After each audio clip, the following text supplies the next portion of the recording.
Yeah, today is Thursday the 15th. We just had Jordan and I just had a major sellout of the farm and construction equipment we had, and we're up here at Brinkley's auction buying another John Deere loading tractor.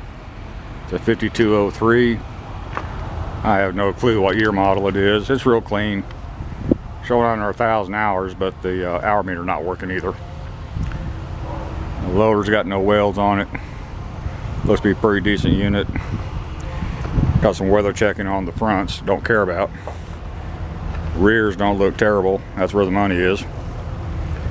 And during that auction we sold her little four-wheeler. So bought her an Arctic Cat 400 four-wheel drive. Fairly clean little unit. Hit a couple grand, not that big a deal.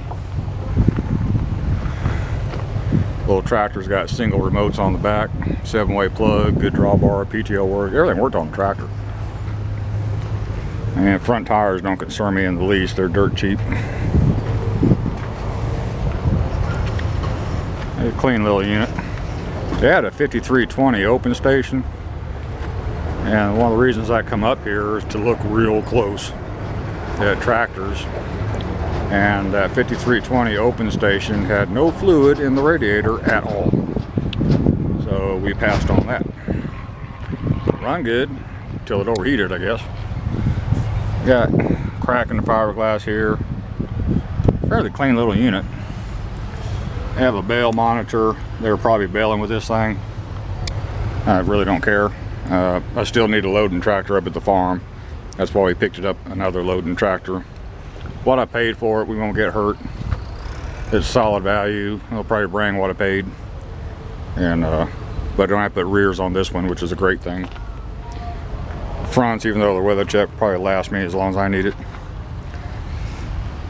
Everything's in pretty good shape so far. No blow by. Pulled the dipstick. Everything looking good there. This one has a water filter separator on the fuel filter. It's been cleaned real good. Save me having to do it. Seat's decent.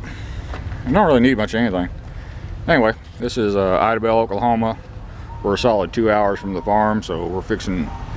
Oh, no canopy on this one. We're fixing to hit the road and go back as soon as I tape up the exhaust to save the turbo.